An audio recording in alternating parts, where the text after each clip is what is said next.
मैं नींद से जागी तो मेरा लिबास बेतरतीब था और मेरे बिस्तर पर एक गैर मर्द बैठा था। मैं खौफ से उठ बैठी, पर उसी लम्हे कमरे का दरवाजा खुला और चची चीखते हुए सबको बुलाने लगी। बोली, देखो इस पर्देदार आलिमा के करतूत। वो लड़का भी झूठ बोलने लगा कि मैंने इसे बुलाया था। चचा ने गुस्से से बाल पकड़ते मुझे बेपर्दा ही घर से बाहर धिक्का दे दिया। मैं जिसे आज तक किसी गैर महरम ने ना देखा था, पूरा मोहल्ला मुझे देखने लगा।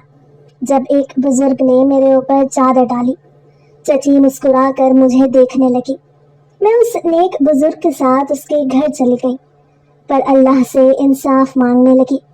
3 दिन बाद पूरे मोहल्ले में उधम मच गया, क्योंकि चची, जब मैंने वो सब बातें सुनी तो मेरा दिल टूट गया था। मगर मैंने अम्मा को गले लगाया और कहा कि अम्मा बस थोड़ा सा सब्र और, क्योंकि हमारे दिन भी आने वाले हैं। मगर मैं नहीं जानती थी कि चची इस दौलत के लिए किस हद तक गिरने वाली थी।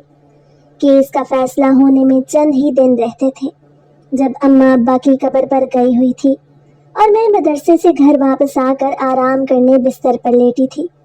उस रोज मैं हद से ज्यादा थकी हुई थी, क्योंकि मुझे मदरसे के साथ साथ वकील के पास भी जाना पड़ता था। इसलिए मैं बिस्तर पर लेटते ही सो गई थी। अगर मैं थकी हुई ना होती तो मैं भी अम्मा के साथ अब्बा की कब्र पर जाती और वो सब कुछ ना होता जो कुछ उस दिन हुआ था।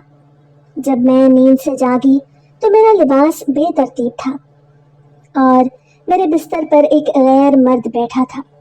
मुझे पहले तो कुछ समझ ही ना आया कि मैं कहाँ थी और वो कौन था। मैं खौफ से उठ बैठी, पर उसी लम्हे मेरे कमरे का दरवाजा खुला और चची चीखते हुए सबको बुलाने लगी।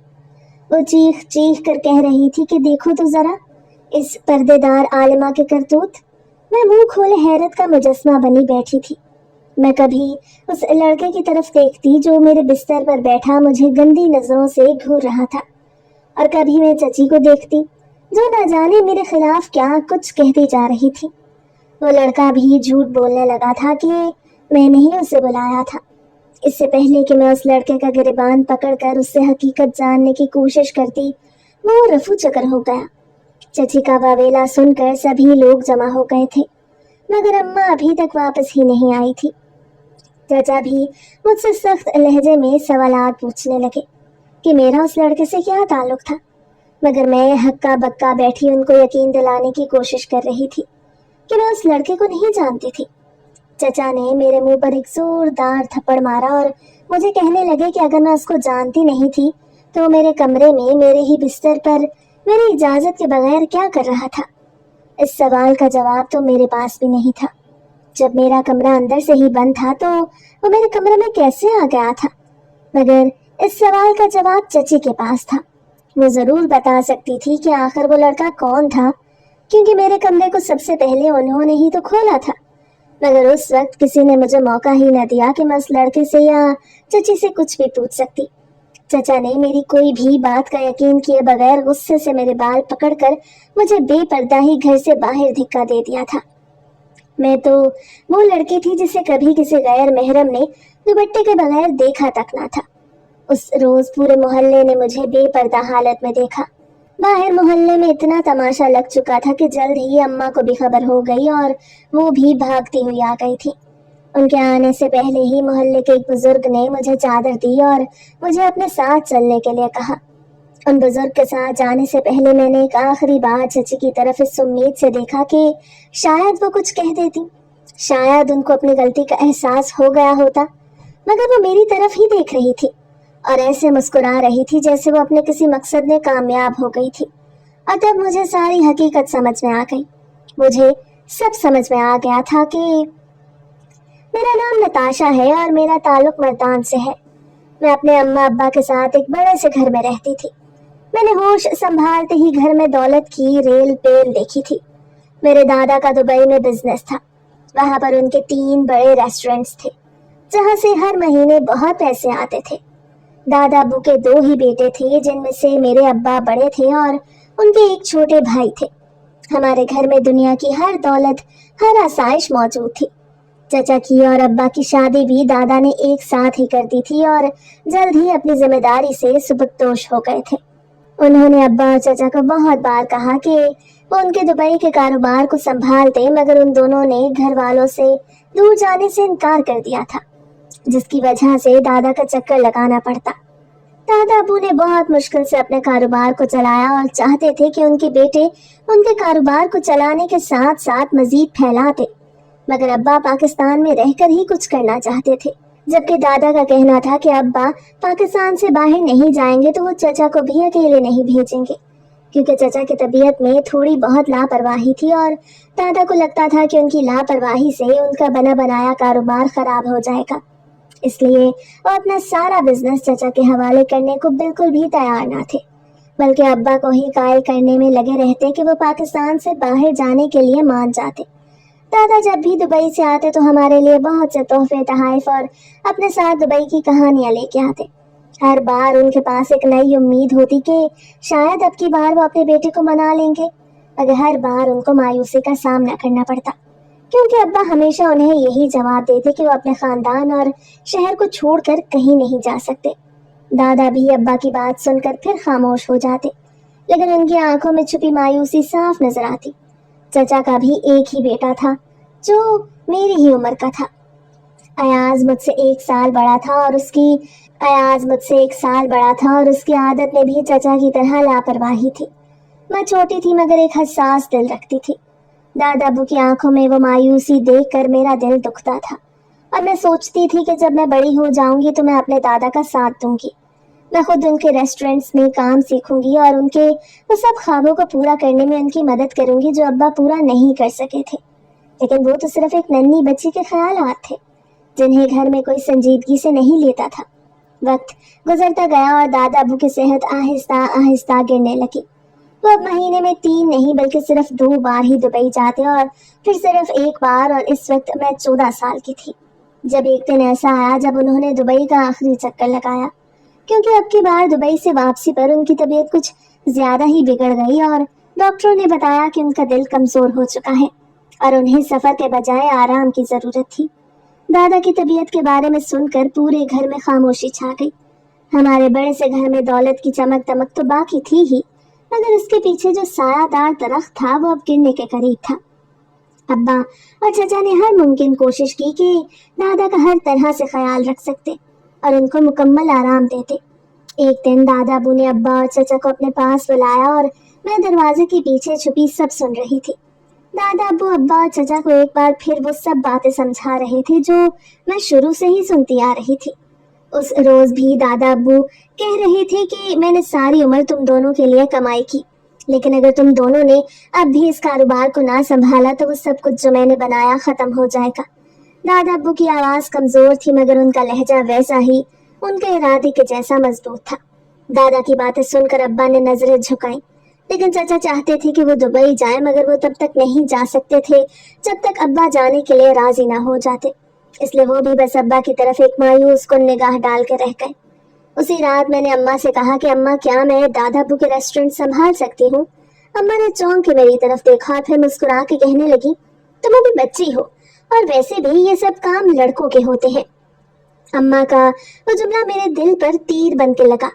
मैंने उसी लम्हे फैसला कर लिया कि मैं सिर्फ दादा अबू के बिजनेस को ही नहीं संभालूंगी बल्कि अपनी पहचान भी बनाऊंगी। मैं नन्ही थी, बच्ची थी, लेकिन उस रोज मैंने भी अब्बा को समझाने की कोशिश की कि वो दादा की बात मान क्यों नहीं लेते, मगर अब्बा ने मुझे ये कह के मना कर दिया कि उनका कोई बेटा नहीं था और वो हम दोनों औरतों को चचा के हवाले करके मुल्क से बाहर हरगिज नहीं जा सकते थे। अब्बा भी जानते थे कि अगर एक बार वो मुल्क से बाहर गए तो उनका बार बार आना जाना और साथ में हमारी जिम्मेदारी उठाना बहुत मुश्किल हो जाएगा। इसलिए उन्होंने ये मुश्किल फैसला बहुत सोच समझ कर लिया। अब्बा जानते थे कि चचा की नीयत में लापरवाही के साथ साथ लालच भी था। वो चाहते थे कि दादा दुबई के 3 रेस्टोरेंट्स में से 2 उनके नाम कर देते और अब्बा ये भी जानते थे कि रेस्टोरेंट्स चचा के नाम होने की देर थी। वो इसके बाद अपनी फैमिली को लेकर अलग हो जाते और हमसे हर तरह का ताल्लुक खत्म कर देते, मगर अब्बा ऐसा नहीं चाहते थे, बल्कि वो तो सब घर वालों को आपस में जोड़ के इकट्ठा रखना चाहते थे। इसीलिए अब्बा ने कभी चाचा को ऐसा कुछ नहीं कहा था जिससे उनका दिल दुखता, बल्कि अब्बा तो अयाज से वैसी ही मोहब्बत करते थे जैसे कि मुझसे। उनको भी वो वैसे ही अजीज था जैसा कि मैं। मगर चची मुझसे और अम्मा से हमेशा चिढ़ती थी, मगर मुझसे अच्छे तरीके से पेश आती थी तो उसकी सिर्फ एक ही वजह थी, और वो ये कि अभी दादा जिंदा थे और जिस घर में हम रह रहे थे वो भी दोनों भाइयों के नाम था। इसलिए चची हमारे साथ कोई जुल्म या नाइंसाफी नहीं कर सकती थी। अयाज और मेरी तो वैसे भी बचपन से ही दोस्ती थी, क्योंकि हम एक ही घर में साथ पले बड़े थे। मगर चची की कोशिश होती कि वो मुझसे दूर ही रहे। चची के जहन में न जाने क्या खराफात जन्म ले रही थी। उस वक्त मेरी उम्र 15 साल के करीब थी और उनको लगता था जैसे मैं उनके बेटे पर डोरे डाल रही थी। चची मुझसे अक्सर कहा करती, नताशा अब तुम बच्ची नहीं रही, इसलिए लड़कों के साथ खेलना कूदना कम कर दो। कभी वो मुझे कहती कि दुपट्टा लेके रखा करो, अयाज के सामने ना आया करो। मुझे उनकी बातों की कुछ खास समझ ना आती, मगर अम्मा को सब कुछ समझ आता कि चची क्या कहना चाहती थी। वो साफ साफ यही जाहिर करना चाहती थी कि मैं अयाज से बात तक ना किया करूं। मगर चची ने अयाज को कभी ऐसा कुछ नहीं कहा था। जो भी पाबंदियां थी वो सिर्फ मेरे लिए ही थी, जबकि अयाज पे कोई रोक टोक ना थी। अम्मा भी मुझे समझाती रहती कि जैसा चची कहती थी मैं उनकी बात मान लिया करूं, क्योंकि अम्मा भी घर में लड़ाई झगड़ा नहीं चाहती। मगर कौन जानता था कि चचा और बच्चा हमसे जो मोहब्बत का दिखावा कर रहे थे वो सिर्फ तब तक ही था जब तक दादा हयात थे। दादा की हालत जब से बिगड़ी, चचा की कोशिश थी कि वो दादा से ज्यादा हिस्सा अपने नाम करवा लेते। इसलिए उन्होंने चची को भी खास हिदायत कर रखी थी कि वो दादा की खिदमत किया करें। अक्सर ऐसा होता था कि जब अम्मा दादा को खाना खिला रही हो तो चची वो बर्तन हटाकर अपने बर्तन रख देती और दादा को वो खाना खिलाती जो उन्होंने खुद बनाया होता। चची ने अयाज को भी आगे कर दिया था। तो कभी दादा के सरहाने बैठा उनका सर दुबा रहा होता, तो कभी उनके कदमों में बैठा उनके पैरों पर तेल का मसाज कर रहा होता। देखने वाले को अंदाजा लगाने में जरा देर न लगती थी कि वो सब सिर्फ और सिर्फ दिखावा था, वरना सब जानते थे कि दादा की जितनी खिदमत अम्मा ने की थी उतनी किसी ने नहीं की थी। चची को तो वैसे ही कोफ्त होती थी जब दादा खांसते थे। किसी और पर तो शायद चची के इस दोगलेपन का असर हो जाता, मगर चचा तो दादा की अपनी औलाद थे, उनका खून थे। इसलिए दादा को उनकी फितरत के बारे में अच्छी तरह से अंदाजा था और उन्होंने ही वो ही किया जो शायद हम सबके लिए बेहतर था। दादा ने चचा और अब्बा दोनों के नाम एक एक रेस्टोरेंट कर दिया, मगर तीसरे के कागजात उन्होंने अब्बा के हवाले किया और साफ कह दिया कि वो रेस्टोरेंट उनके पोते और पोती के लिए था, जो वक्त आने पर हमारे हवाले कर दिया जाता। दादा के फैसले से घर में अजीब सी खामोशी छा गई। अब्बा के चेहरे पर सुकून जरूर था, मगर फिर भी उनकी आंखों के पीछे एक अनजानी सी परेशानी छुपी हुई थी। दादा ने जैसे ही तीसरा रेस्टोरेंट हम बच्चों के नाम किया और उसके कागजात अब्बा को सौंपे तो चचा और चची की आंखों में वो चमक साफ दिखाई थी जो सिर्फ लालच की थी। उन्होंने दादा की तबीयत का लिहाज किए बगैर उनसे बहुत बहस की कि आखिर दादा ने ऐसा फैसला क्यों किया। वो दादा को ये तक कहने लगे कि उनका इस रेस्टोरेंट पर ज्यादा हक बनता था, क्योंकि उनके पास तो एक बेटा भी था, जबकि अब्बा का कोई बेटा ना था। मगर अब्बा ने हमेशा की तरह धीमे लहजे में और बगैर किसी गुस्से के हमेशा की तरह सब कुछ सुना और सिर्फ इतना ही कहा कि वो मेरा भाई है, वक्त के साथ समझ जाएगा। दादा ने शायद दुनिया को और इंसानों की फितरत को बहुत करीब से देखा था। वो जान चुके थे कि चची की मसनूई खिदमत और चचा का बनावटी इखलाक सब वक्ती ही था। वो जानते थे कि वक्त के साथ जब बड़े फैसले लिए जाएंगे तो असल चेहरे सामने आ जाएंगे। उन्होंने हमें वो दिया था जिसके हम सब हकदार थे, इज्जत, एतमाद और भरोसा। दादा के गुजर जाने के बाद वो ही हुआ जिसका हमें खदशा था। दादा को गुजरे अभी एक हफ्ता गुजरा था जब चची ने अपना किचन अलग कर लिया। वो तो हमसे ऐसे लाताल्लुक हो गई जैसे हमें जानती ही नहीं थी। अम्मा और अब्बा को चची के इस बर्ताव पर कुछ ज्यादा हैरानगी नहीं हुई थी, क्योंकि वो तो पहले से ही सब कुछ जानते थे कि एक न एक दिन चचा और चची ऐसा जरूर करेंगे। मगर मुझे तो यकीन ही नहीं आया था कि ये वही चची और चचा थे जो दादा के सामने मेरा कितना ख्याल रखते थे। मगर दादा के गुजर जाने के बाद तो चची ने मुझे साफ कह दिया था कि मैं उनके घर के हिस्से की तरफ ना ही जाऊं तो ही बेहतर होगा, क्योंकि वो नहीं चाहती थी कि मैं उनके बेटे को अपनी तरफ मुतवज्जे करती। हालांकि मेरा तो ऐसा कोई इरादा नहीं था।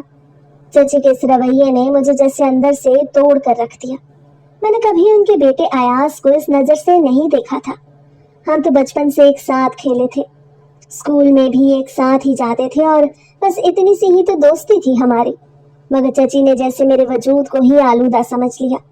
ان کی نظریں جیسے مجھ میں کوئی ایسی نیت تلاش کرنے لگی تھی جو کبھی میرے ذہن کے کسی گوشے میں بھی نہ تھی۔ میں نے اماں کو چچی کی وہ سب باتیں بتائیں اور ان کی گود میں سر رکھ کے رونے لگی کہ آخر چچی مجھے ایسا کیوں سمجھتی تھی۔ اماں نے میرے سر پر ایک ہاتھ رکھا اور صرف اتنا کہا، کچھ لوگ اپنی سوچ کے قیدی ہوتے ہیں، لیکن اللہ تو جانتا ہے نا کہ تمہاری نیت میں کوئی کھوٹ نہیں، اس لیے تم بے فکر رہو۔ دادا تو جانے کے بعد جیسے گھر کا سکون بھی اپنے ساتھ لے گئے تھے۔ وہ تو جیسے ایک مرکز تھے جن کے ہونے سے سب گھر کے لوگ ایک دائرے میں بندھے ہوئے تھے۔ مگر پھر چچی اور چچا کا دائرہ ہم سے الگ ہو گیا۔ وہ علیحدہ کھانے پکاتے، ہمیں دیکھ کر چہرہ پھیر لیتے، اور ایاز ویسا ہی کرتا تھا جیسا اس کو چچی کہتی تھی۔ ایک دن جب میں صحن میں پودوں کو پانی دے رہی تھی تو وہ میرے قریب آ کر کھڑا ہو گیا۔ مجھے اس میں کچھ عجیب نہیں لگا، کیونکہ ہم تو پہلے بھی ساتھ کھڑے باتیں کیا ہی کرتے تھے۔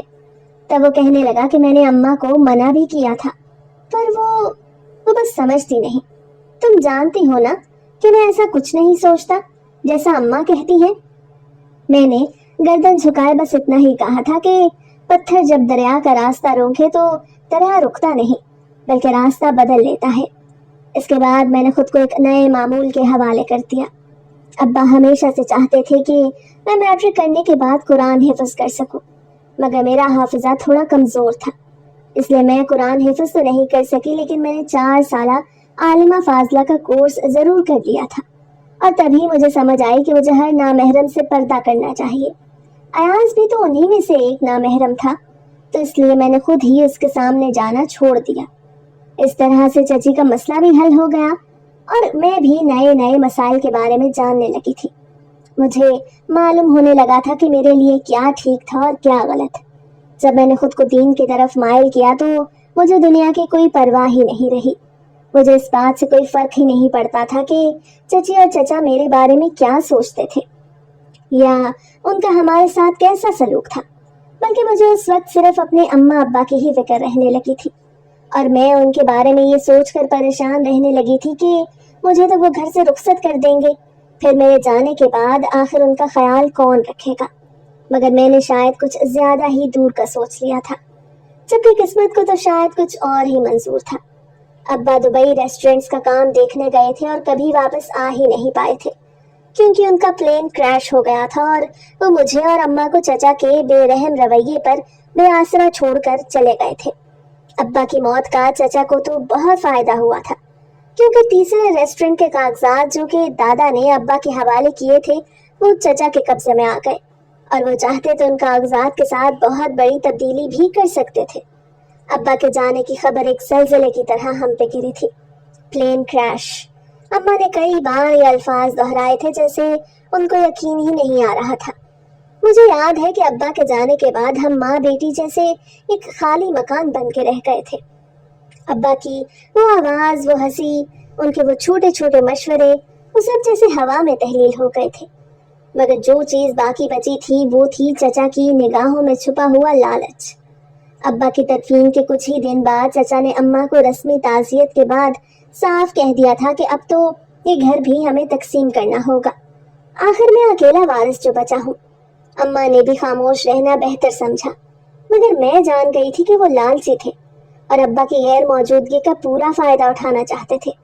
دادا کے بنائے 3 ریسٹورنٹس میں سے 2 تو پہلے ہی تقسیم ہو چکے تھے، جن میں سے جو ایک ابا کے پاس تھا وہ میری اور اماں کی ملکیت تھا، اور ایک چچا کے پاس تھا۔ تیسرا جو دادا میرے اور ایاز کے لیے چھوڑ کر گئے تھے اس کے کاغذات حادثے سے کچھ دن پہلے ابا نے چچا کے پاس چھوڑ دیے تھے کہ وہ ان کی غیر موجودگی میں دستخطوں کا کام مکمل کروا دے، مگر وہ کاغذات دوبارہ کبھی ہمارے پاس واپس نہ آ سکے، اور پھر وہی کاغذات ابا کی موت کے بعد چچا کے لیے خزانے کی چابی بن گئے۔ میں نے اماں کو سمجھانے کی کوشش بھی کی کہ ہمیں وکیل سے بات کرنی چاہیے تھی، کیونکہ وہ سب تو دادا نے ہم سب میں آپس میں برابر ہی تو تقسیم کیا تھا، پھر چچا کا حق نہیں بنتا تھا کہ وہ ابا کا حصہ بھی ہڑپ لیتے۔ مگر اماں نے نم آنکھوں سے کہا کہ جب خون ہی اندھا ہو جائے تو قانون بھی بے اثر ہو جاتا ہے۔ انہوں نے مجھے بھی منع کر دیا کہ میں ان کاغذات کا خیال اپنے ذہن سے نکال دوں، क्योंकि हम औरतें कागजों से नहीं बल्कि दुआओं और नसीबों से जीती हैं। मगर मैं जान चुकी थी कि अगर हम चुप रहते तो चचा हर चीज निकल जाते, और मैं ऐसा किसी भी कीमत पर होने नहीं दे सकती थी। मैंने फैसला कर लिया था कि मैं रेस्टोरेंट के कागजात और कारोबार की मुकम्मल तहकीकात शुरू करवाऊंगी और अपना हक हर कीमत पर वापस लेके रहूंगी। क्योंकि अगर चचा और चची अंधे हो चुके थे तो मेरे पास तो जायज और नाजायज को देखने के लिए आंखें थी ना। मगर उन्हीं दिनों में मेरी जिंदगी में एक और आजमाइश आई। चचा ने मुझे एक रिश्ता दिखाने की बात की। वो एक ताजिर था जो उम्र में मुझसे बहुत बड़ा था। चचा का कहना था कि अब तुम्हारे अब्बा नहीं रहे, तो इसलिए उनको मेरी फिक्र थी। लेकिन मैं जान गई थी कि उनका मकसद मुझे इस घर से निकालना और अब्बा की बाकी बची हुई जायदाद पर भी कब्जा करना था। मैंने साफ इनकार कर दिया। चची जो मुझसे बेतहाशा नफरत करती थी, एक बार फिर से मेरे साथ मीठा लहजा अपनाने लगी ताकि मुझे इस रिश्ते के लिए मना लेती, क्योंकि उनको लगता था कि मेरे लिए वो रिश्ता बहुत मुनासिब था। लेकिन कोई अंधा भी देखकर बता सकता था कि मेरे लिए वो रिश्ता बिल्कुल भी मुनासिब नहीं था। मैंने जो 4 साल कोर्स किया था उसमें मुझे इतनी समझ तो हो ही गई थी कि मैं अपना अच्छा बुरा बहुत अच्छे तरीके से समझ सकती थी और अपनी किस्मत का, अपनी जिंदगी का फैसला भी खुद कर सकती थी।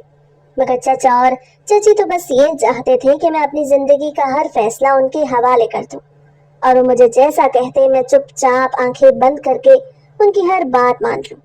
इसलिए मैंने साफ इनकार कर दिया कि मैं उस ताजिर से हरगिज शादी नहीं करूंगी। चची को मेरी यही बात बहुत बुरी लगी थी। तभी वो मुझे धमकाने लगी कि अगर मैंने उनकी बात ना मानी तो वो मुझे और अम्मा को उस घर से निकाल देंगी। मैं सोचती थी कि वो तो मेरे सगे चचा थे, सगी चची थी। आखिर उनका खून इतना सफेद कैसे हो गया था। मगर पैसे देखकर उन्होंने तो सच में गिरगिट की तरह रंग बदल लिया था। चची की धमकी के बाद मैं एक पल के लिए जरूर डरी थी, मगर मैंने जल्द ही खुद को संभाल लिया था।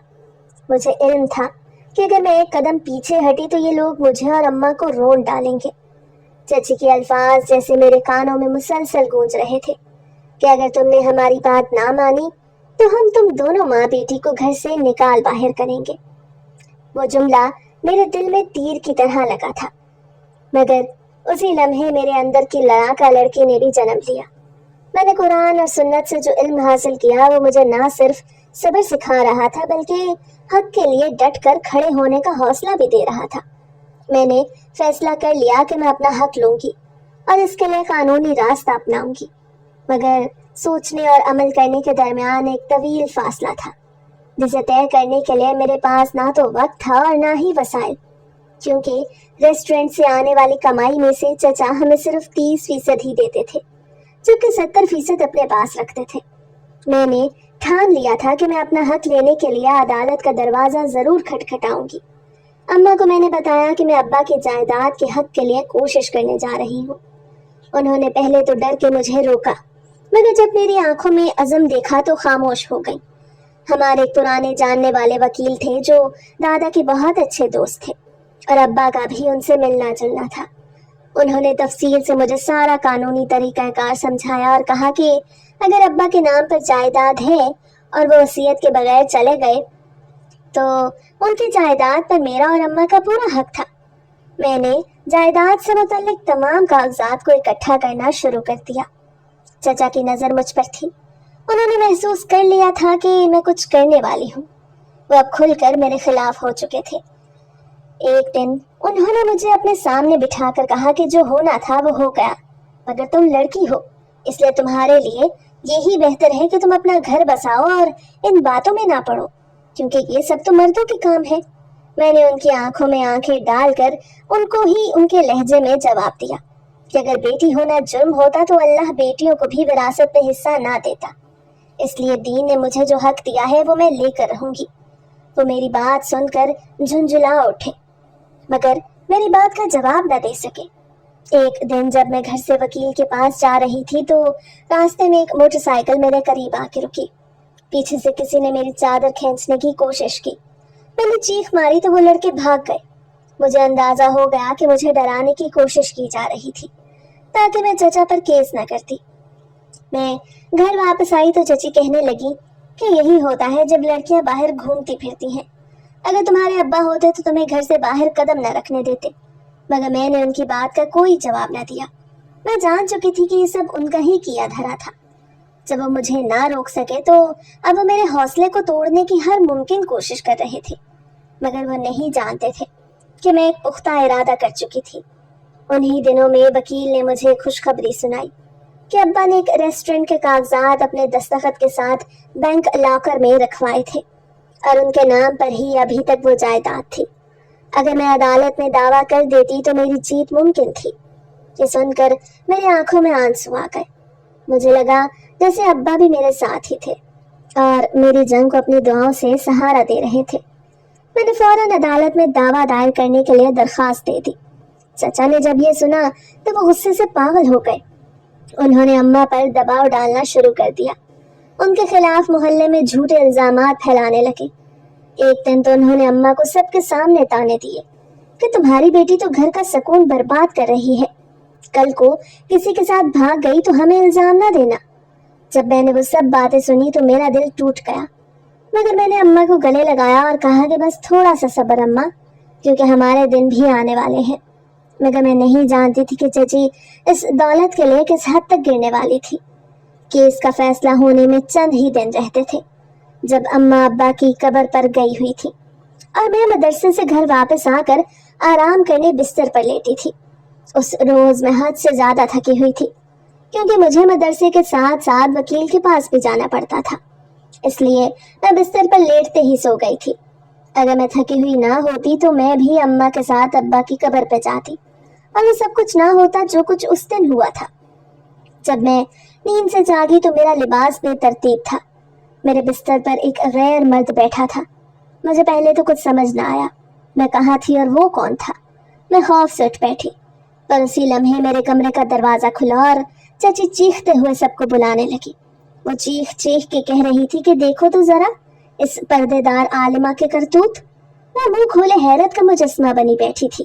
میں کبھی اس لڑکے کی طرف دیکھتی جو میرے بستر پر بیٹھا مجھے گندی نظروں سے گھور رہا تھا، اور کبھی میں چچی کو دیکھتی جو نہ جانے میرے خلاف کیا کچھ کہتی جا رہی تھی۔ وہ لڑکا بھی جھوٹ بولنے لگا کہ میں نے ہی اسے بلایا تھا۔ اس سے پہلے کہ میں اس لڑکے کا گریبان پکڑ کر اس سے حقیقت جاننے کی کوشش کرتی، وہ رفو چکر ہو گیا تھا۔ چچی کا واویلا سن کر سبھی لوگ جمع ہو گئے، مگر اماں ابھی تک واپس نہیں آئی تھی۔ چچا بھی مجھ سے سخت لہجے میں سوال کرنے لگے کہ میرا اس لڑکے سے کیا تعلق تھا، مگر میں ہکا بکا بیٹھی ان کو یقین دلانے کی کوشش کر رہی تھی کہ میں اس لڑکے کو نہیں جانتی تھی۔ چچا نے میرے منہ پر ایک زوردار تھپڑ مارا۔ مجھے کہنے لگے اگر میں اس کو جانتی نہیں تھی تو وہ میرے کمرے میں میرے ہی بستر پر میری اجازت کے بغیر کیا کر رہا تھا؟ اس سوال کا جواب تو میرے پاس بھی نہیں تھا کہ جب میرا کمرہ اندر سے ہی بند تھا تو وہ میرے کمرے میں کیسے آ گیا؟ مگر اس سوال کا جواب چچی کے پاس تھا۔ وہ ضرور بتا سکتی تھی کہ آخر وہ لڑکا کون تھا، کیونکہ میرے کمرے کو سب سے پہلے انہوں نے ہی تو کھولا تھا۔ مگر اس وقت کسی نے مجھے موقع ہی نہ دیا تھا کہ میں اس لڑکے سے یا چچی سے کچھ بھی پوچھ سکتی۔ چچا نے میری کوئی بھی بات کا یقین کیے بغیر غصے سے میرے بال پکڑ کر مجھے بے پردہ ہی گھر سے باہر دھکا دے دیا۔ میں تو وہ لڑکی تھی جسے کبھی کسی غیر محرم نے دوپٹے کے بغیر دیکھا تک نہ تھا۔ اس روز پورے محلے نے مجھے بے پردہ حالت میں دیکھا۔ باہر محلے میں اتنا تماشا لگ چکا تھا کہ جلد ہی اماں کو بھی خبر ہو گئی اور وہ بھی بھاگتی ہوئی آ گئی۔ ان کے آنے سے پہلے ہی محلے کے ایک بزرگ نے مجھے چادر دی اور مجھے اپنے ساتھ چلنے کے لیے کہا۔ ان بزرگ کے ساتھ جانے سے پہلے میں نے ایک آخری بار چچی کی طرف اس امید سے دیکھا کہ شاید وہ کچھ کہہ دیتی، شاید ان کو اپنی غلطی کا احساس ہو گیا ہوتا، مگر وہ میری طرف ہی دیکھ رہی تھی اور ایسے مسکرا رہی تھی جیسے وہ اپنے کسی مقصد میں کامیاب ہو گئی تھی۔ اور تب مجھے ساری حقیقت سمجھ میں آ گئی۔ مجھے سب سمجھ میں آ گیا کہ آخر وہ لڑکا کون تھا اور اس کو کس نے میرے کمرے میں آنے دیا تھا۔ مجھے سب سمجھ آ گیا، اور سچ ہے کہ جس دن انسان سچائی کو اپنی آنکھوں سے دیکھ لیتا ہے اس دن وہ اندر سے ٹوٹتا نہیں بلکہ ایک نئی طاقت سے بھر جاتا ہے۔ میرے ساتھ جو کچھ ہوا تھا وہ صرف ایک الزام نہیں تھا، بلکہ میری شخصیت، میری عزت، میرے وقار اور میرے وجود پر ایک حملہ تھا۔ اماں مجھے سنبھال رہی تھی، ان کے چہرے پر دکھ، صدمہ اور ایک عجیب سی بے بسی تھی۔ میں نے ان کی گود میں سر رکھا اور وہ بس میرا ماتھا چومتے جا رہی تھی۔ ہم اس وقت اسی بزرگ کے گھر میں تھے جنہوں نے مجھے چادر دے کر اپنی بیٹی کی طرح تحفظ دیا تھا۔ میں بار بار آسمان کی طرف دیکھ کر اللہ سے انصاف مانگنے لگی، کیونکہ میں تو پاک دامن تھی، پاکیزہ تھی، اس لیے مجھے اللہ کے انصاف کا انتظار تھا۔ میں نے ایک فیصلہ کر لیا کہ میں خاموش نہیں رہوں گی۔ اماں مجھے سمجھانے لگی کہ جو چچا مجھ پر اتنا بڑا الزام لگا سکتے تھے وہ کچھ بھی کر سکتے تھے، مگر میں کمزور نہیں تھی۔ چچی کی وہ مسکراہٹ بار بار میرے ذہن میں تازہ ہوتی تھی۔ میں جان چکی تھی کہ وہ سب کچھ چچی کا ہی ایک بنا بنایا منصوبہ تھا۔ چچی تو میرے کردار پر الزام لگا کے مجھے نہ صرف اس گھر سے نکالنا بلکہ میری ماں کو بھی بے گھر کرنا چاہتی تھی۔ ریسٹورنٹ کی ملکیت اور ہمارے نام کی وراثت سب پر قبضہ کرنا ہی تو ان کا مقصد تھا۔ میں نے خود کو اور اماں کو بہت مشکل سے سنبھالا۔ پہلے پہل تو ہر کسی نے میری بات سننے سے انکار کر دیا۔ میں خود ایک بدنام لڑکی کے طور پہ دیکھی جانے لگی۔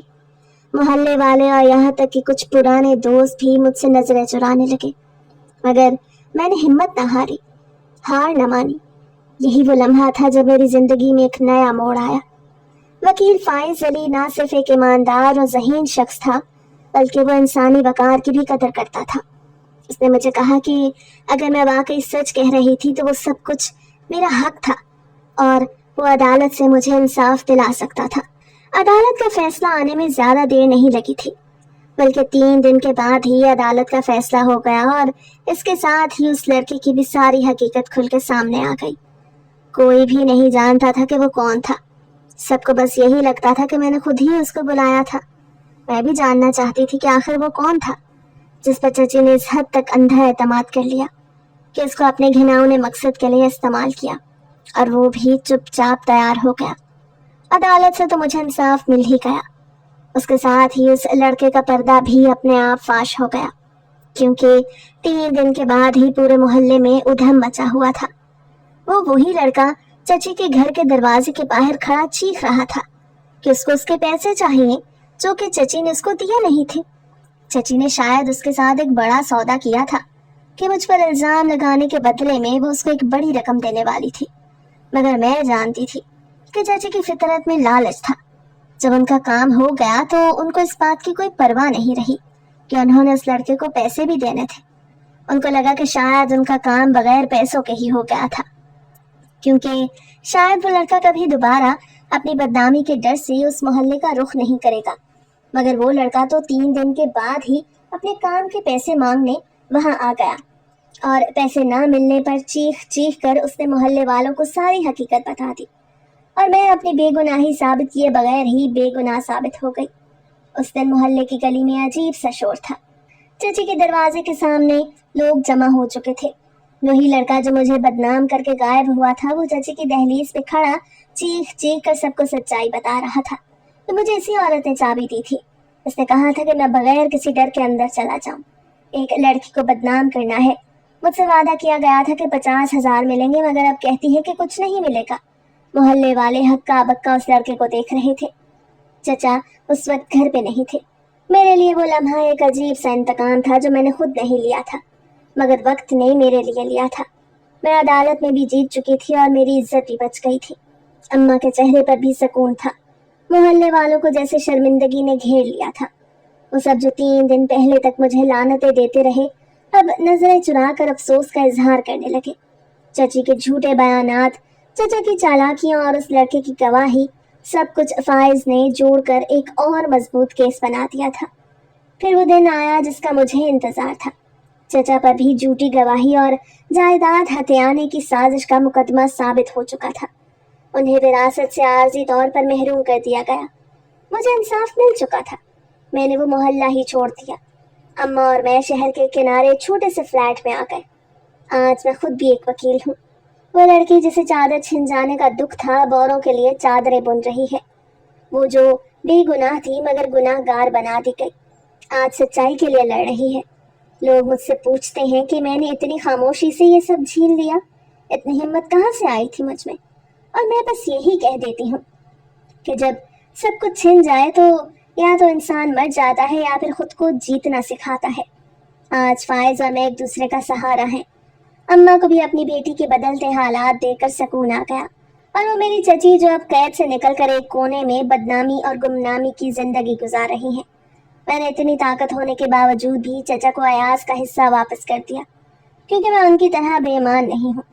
کبھی کبھی دل چاہتا ہے کہ ان سے جا کے پوچھوں کہ ان کو یہ سب کر کے کیا ملا، مگر پھر خود کو روک لیتی ہوں، کیونکہ اب میری زندگی میں انتقام نہیں بلکہ اصلاح کا جذبہ ہے۔ آج فائز ان ریسٹورنٹس کو بہت اچھے سے سنبھال رہا ہے جو دادا ابا کے حوالے کر کے گئے تھے۔ جس کام کو ابا نہ کر سکے آج ان کی بیٹی کر رہی ہے۔